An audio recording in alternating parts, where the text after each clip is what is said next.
I've been thinking a lot about what happened at the Oscars.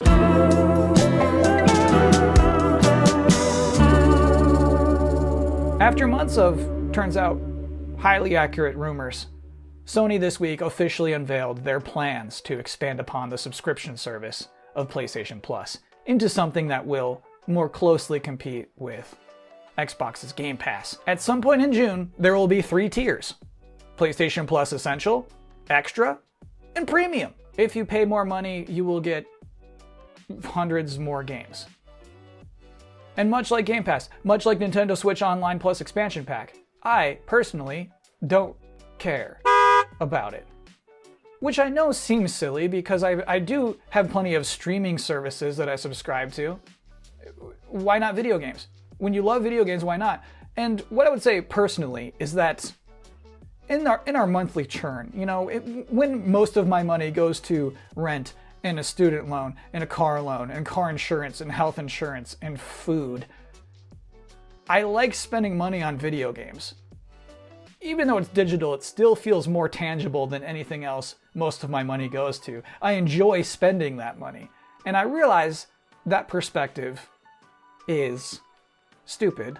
I realize that's unrelatable. I realize it's not worth expanding upon. And so for this week's episode, I want to do, despite not caring about PlayStation Plus Premium, I want to be constructive. I want to be positive. And so I'm presenting 5 bonuses that would make me upgrade to PlayStation Plus Premium. Bonus number 1, fewer games. PlayStation Plus Extra adds 400 games of the most enjoyable PlayStation 4 and PlayStation 5 games. And then PlayStation Plus Premium adds up to 340 additional legacy PlayStation games. Again, I love video games, but 740 video games is too many. 740 is a number that terrifies me. That stresses me out. In fact, I would rather see that number go down. And so what I am proposing is something that will allow you to harness the toxic energy of your fan base while also saving you money. At this moment, PlayStation Now is filthy. It's disgusting in there. Zach Zero is not adding value. So my proposition is the bin this button. When you're playing a game you don't like, you pause, you press the bin this button. And then at the end of each month, the top 10 most bin list games will get deleted from the library. For at least 3 years, we'll say. Just gone. And that's published. We all get to see it happen. You get to see what your bin list votes do. And then wave goodbye in some sort of sick pleasure. It's admittedly sick. It's admittedly a rude thing, but nobody's gonna miss Zach Zero. Goodbye, Zach Zero. Don't let the door hit you on the way out, Zach Zero. Fuck. Bonus 2, exclusive games. Another thing about 740 games is that number doesn't actually mean anything to anyone. Right? People don't care how many movies Netflix has. They don't care how many TV shows Hulu has. It's always about the specifics. And in the case of PlayStation Plus Extra and Premium, it is known already that their biggest Sony first-party games will not be there day and date as Xbox does with the Game Pass. And so that's not there. However, I guess Sony is in a Disney Plus scenario, right? Disney Plus is gaining subscribers. It's doing great. They're still not going to put out their big cinematic Marvel movies on the service for free just to get more subscribers. No, they have their exclusive series. And so what I'm proposing is, you still do your God of War Ragnaroks and sell that at a store. You still do your Gran Turismo 7s for $70. Sure, if you must. But at the same time, exclusive to PlayStation Plus Premium, there's these dumb 30-minute games of questionable quality. And we just follow the Disney Plus model to a T here with the Disney Plus exclusive series. You just gotta follow the 3 tenets. Plainly lower budget, utilizes B and C tier characters, never as good as you think it's gonna be, but there's always the next one to look forward to in a couple of months. So, Ape Escape. It's not gonna work as a full budget current gen title. It's not gonna make you money. I've come to terms with that. But imagine this. Ape Escape, just catch one monkey hiding in the laundromat. It's not cutting into your AAA business. It's just a nice little bonus for premium subscribers. And the most important thing is, they don't even have to be good games. People are still gonna want them.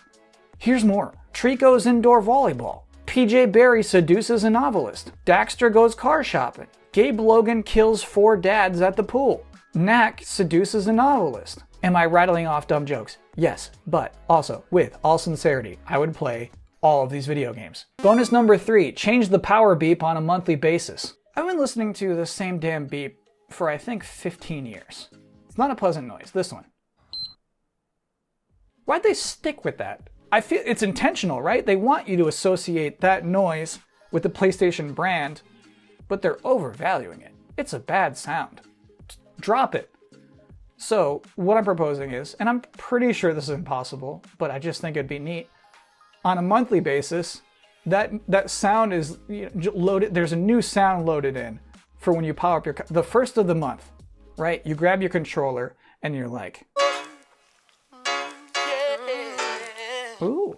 Bonus number 4, giftable trophies. So these would basically be like Valentine's Day cards in elementary school, where each month you would get a new trophy that can only be sent to one other person.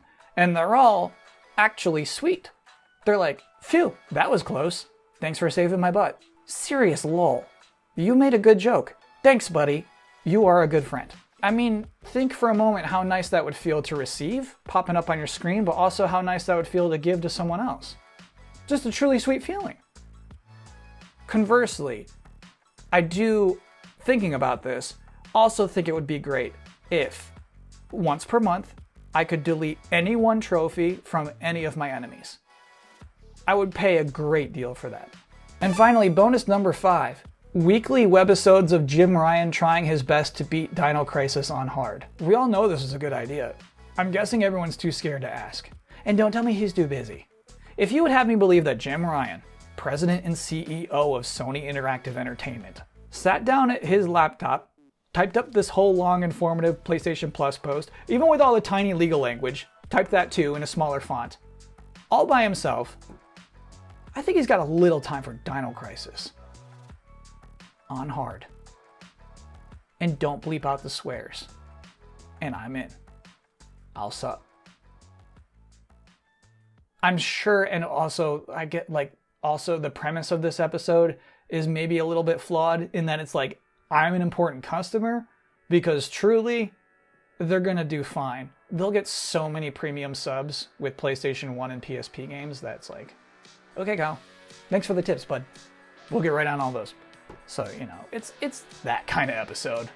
April Fools? Not relevant. It's not an April Fools episode. That was an actual, that is delayed input for this week. I'll be back next week, and I hope to see you then. Thanks for watching.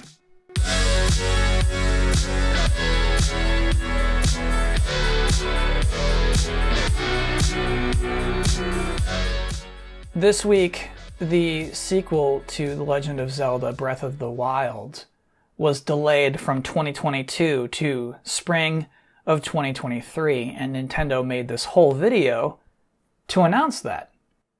And it feels unusual. It feels like maybe it's part of living for so long, part of, I guess, being part of video games coverage for 10 plus years. You can feel a difference in how this has been received to how it would have been received a decade ago, in that nobody really cares. The video seems excessive. You didn't have to apologize. And to be honest, the apology itself exists this week because it's the end of the quarter. And so the announcement itself is probably made more for shareholders who might care. I don't honestly know how shareholders think, but I find it interesting. The general public, we seem fine. We don't seem sad. We're not mad at this kind of thing anymore. Delays aren't funny. You basically just have to say we're delayed, and we just say we got it today. And so I think that's kind of an interesting growth.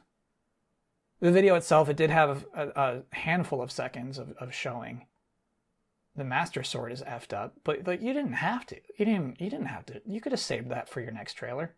You didn't have to. And look at Aonuma, by the way. This man, he thought he was about to make a quick Zelda sequel. He had everything in place, right? Where it's just like, oh, okay, we got this world, we have these systems, we have these mechanics. I'm about to put out a quick one. And then, of course, everything didn't happen that way. I don't want him to feel stressed. I don't want him to have to make a video like this. All of this, despite all this, He has the best haircut of his life right now. And it's never fair. You shouldn't compare yourself to highly productive people. But it does make me feel like shit for my haircut.